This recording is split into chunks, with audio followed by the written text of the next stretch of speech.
Hi there, welcome back, and I'm going to be doing an interesting video today where I'm going to be sharing with you my top 10 tips for growing tomatoes. So I'm not going to lie, I can't remember all of the tips. I've tried to get them all onto two A4 sides, but there's going to be loads of different things. There's going to be the usual about light and like feeding them, but there's also going to be some interesting companion plants and other tips like this. So let's just go in and speak about this. So bear with me, but these tips are definitely worth for growing top quality tomatoes.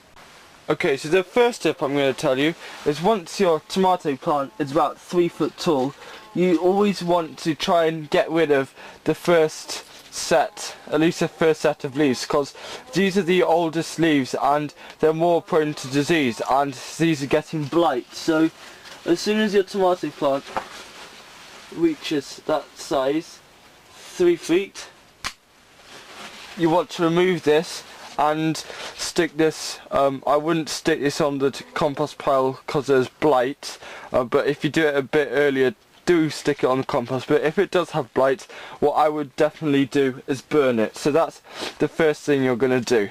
Now another thing is to do is when you're growing them in seedlings, is to don't crowd the seedlings all in one pot.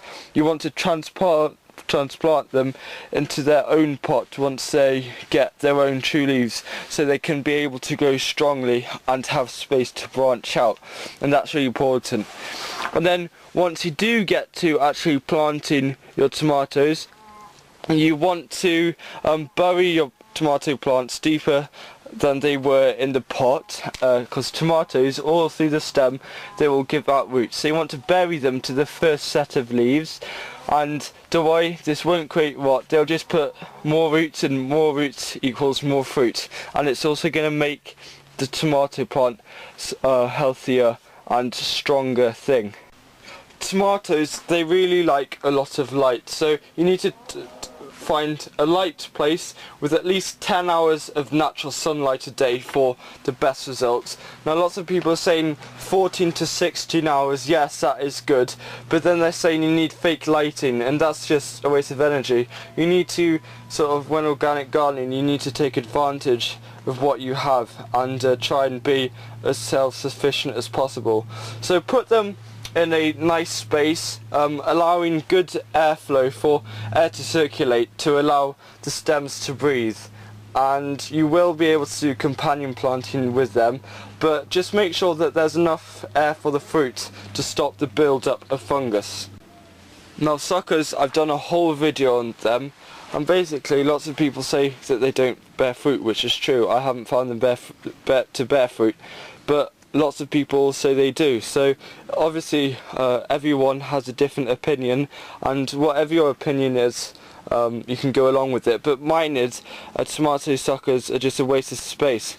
And I've done I'll tell you once and I'll tell you a million times, but this is really what I think.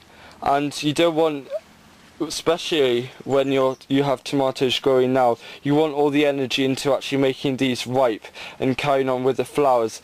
This is just going to waste energy, and as we have less of a growing season, we're just going to pinch out all tomato suckers. And these though will create new plants, so just get an aeroponics kit or stick them in some compost up to there. You can scrape it along like that, and there's a simple tomato cutting. Make sure you keep the growing medium moist, and roots will grow out, and this will become a whole new tomato plant. Having a good support system is vital for tomato plants, because it's going to give them that extra support. So if it does get windy and you're growing them outside, you're going to have extra support for them to grow in.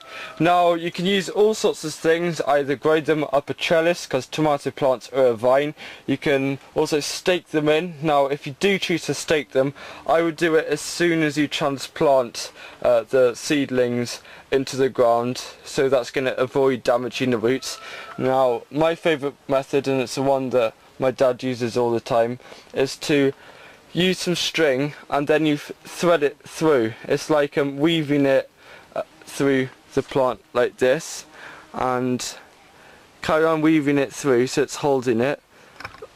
around and around like a staircase. Think of it as a staircase in this castle, around and around, and then you're going to go up and attach it to a bit of string that runs along the cross of the greenhouse. If you don't have this, you can build a very simple support system with a bit of wood. So that's definitely something you should look into doing. Encourage new growth by feeding them with organic feed like diluted liquid manure or nettle juice once their first fruit are ripening, to give them a helping hand in the ripening process by giving them important nutrients and minerals that they need that helps them out. Also, what you can do is to just add a layer of compost and water it in, and that'll do the same job. But liquid manure is what I think is the best thing for doing this, to encourage these fruit to ripen up quicker and help get flowers to turn into fruit and grow fruit really nice and healthily. Now, I can't harvest any fruit at the moment because they haven't turned the correct colour, but do harvest them once they have, and do not leave them on because they can overripe quite quickly. If you do find yourself having them ripen too quickly, harvest them just as the first bit of colour is changing. You can even harvest them green and they will turn colour, but eating them at their prime ripeness is the best time to get all the nutrients into you. So that's one of the things. And another tip, which I found is quite clever, is to plant half your seeds after 3 to 4 weeks of the first batch, so you get a longer lasting supply of fruit. So you get first fruit, your first starts of fruit 3 to 4 weeks before you get a second batch of fruit off your tomato plants, and that's a really good thing to get a longer harvesting time. I was just thinking what would be good as the last tip, so then I suddenly thought about companion planting. And companion planting is basically when you plant plants close, nearby or in between the plant to help give them beneficial needs, either by deterring pests or to help them grow stronger. So I've just got 4 things here that's going to, 4 different types of plants that's going to help you grow healthier fruits and work together to grow well. So the first thing is to plant the onion family close to help deter many insect pests, so either garlic, onions, anything like that, and that's going to deter pests that are on the tomato plants. And borage helps deter tomato hornworm. Nasturtiums help deter whitefly and aphids, which I just only found out about an hour ago, but I think that's such a good thing and should definitely be put in place. And these are nasturtiums here with a bee busy pollinating them, so well done, bumblebee. It's good to see that there are some more still around, even though lots of them are being killed off at the moment.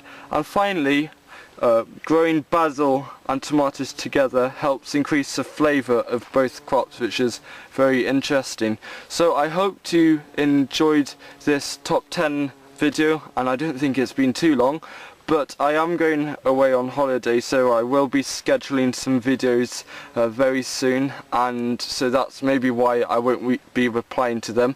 But thank you very much for listening, and I'll see you again. Now remember, there is going to be a whole week of cooking, and that's about 19th to 25th I think, so stay tuned for that, and see you again. Goodbye.